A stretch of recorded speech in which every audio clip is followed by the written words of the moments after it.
बादलों में जादुई फ्रॉक और सैंडल का घर।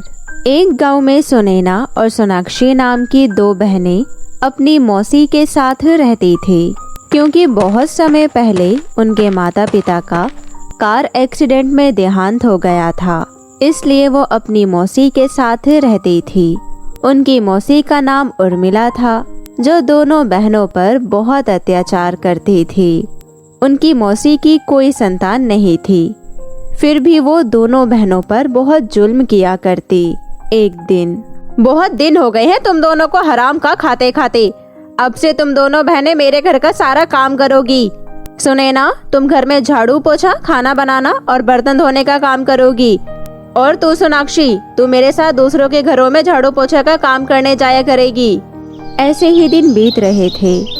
सुनैना उर्मिला के घर में झाड़ू पोछा, खाना बनाना और बर्तन धोने का काम किया करती थी, और सोनाक्षी अपनी मौसी के साथ गांव के घरों में काम किया करती थी। ऐसे ही दिन बीत रहे थे। उर्मिला का अत्याचार दिन पर दिन दोनों बहनों पर बढ़ता जा रहा था। एक दिन दोनों बहनें तंग आकर आपस में बातें करती है। सोनाक्षी, मौसी का अत्याचार हमारे ऊपर बढ़ता ही जा रहा है। हम उनके लिए कितना भी कर ले, परंतु कुछ नहीं होता। हमें कुछ तो करना चाहिए। दीदी, आप सही कह रही हैं। मैं भी मौसी के अत्याचार से बहुत परेशान हूँ। अब मुझसे और सहा नहीं जाता। सोनाक्षी, मैं सोच रही थी कि हमारे पास कुछ माँ के गहने रखे हुए हैं, क्यों ना हम उन्हें बेचकर कहीं किराए के घर में रहने लगे और अपने लिए कोई काम शुरू कर ले। हाँ, मैं भी आपकी बातों से सहमत हूँ। मुझे भी सिलाई करनी बहुत अच्छे से आती है। दोनों बहनें अपनी मौसी से बातें करने जाती है। तुम दोनों बहनें एक साथ क्या कर रही हो? जरूर तुम दोनों मेरी चुगली कर रही होगी। सुनैना, तूने अपने घर के काम खत्म कर लिए जो यहाँ बकवास कर रही है खड़ी खड़ी? इतना कहकर उर्मिला सुनैना को एक जोरदार थप्पड़ मारती है।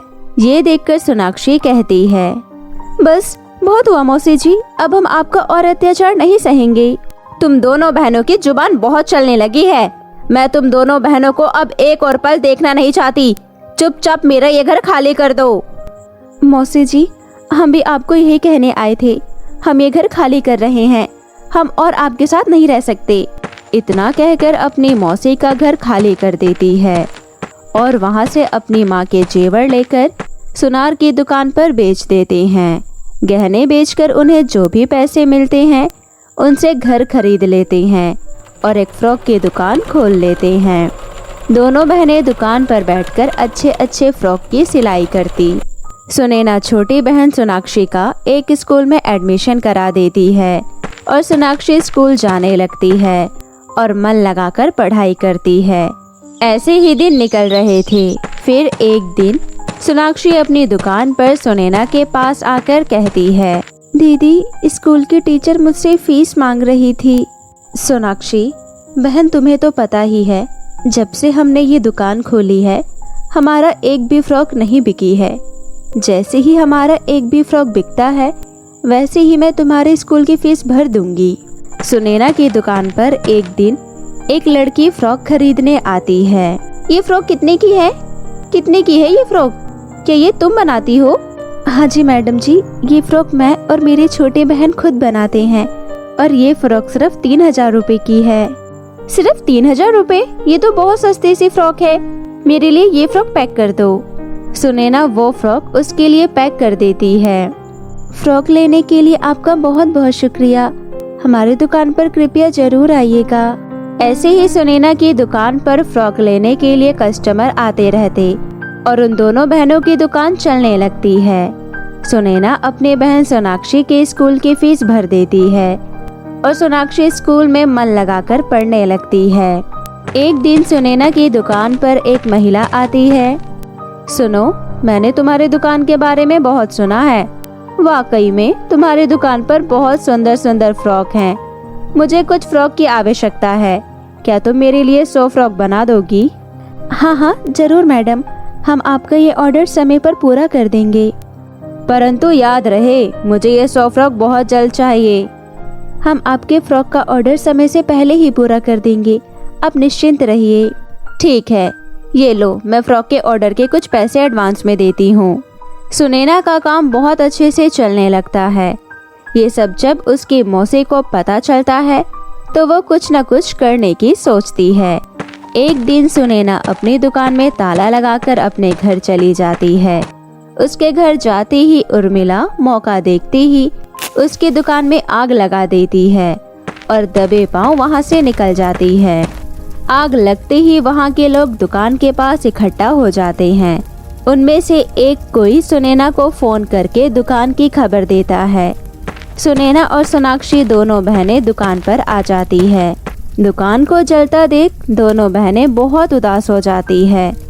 सुनैना को अपना इतना बड़ा नुकसान देखकर बहुत बड़ा झटका लगता है और वो मैडम के ऑर्डर के बारे में सोचने लगती है कि अब वो कैसे उस ऑर्डर को पूरा करेगी। सुनैना और सोनाक्षी को कुछ समझ नहीं आता और वो नदी में कूदकर अपनी जान देने का फैसला करती है।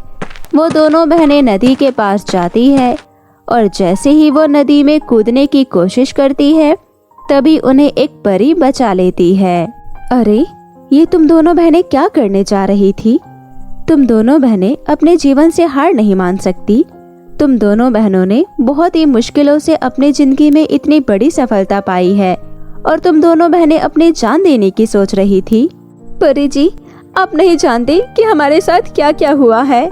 तुम दोनों बहनों के साथ जो भी हुआ है वो सब मुझे पता है और ये किसने किया है वो भी मुझे पता है। परंतु तुम दोनों बहनें अब निराश मत हो। निराश होने से कुछ नहीं होगा। मैं तुम दोनों बहनों की सहायता करने आई हूँ। तुम दोनों बहनों के लिए मैं ये जादुई फ्रॉक का घर और सैंडल का घर लेकर आई हूँ। ये जादुई फ्रॉक का घर तुम्हारी सभी इच्छाएं पूरी करेगा। तुम इस घर से जो भी मांगोगे वो तुम्हें मिल जाएगा और ये जादुई सैंडल का घर तुम्हारी सुरक्षा भी करेगा। फिर दोनों बहनें उस जादुई फ्रॉक के घर के अंदर जाती है।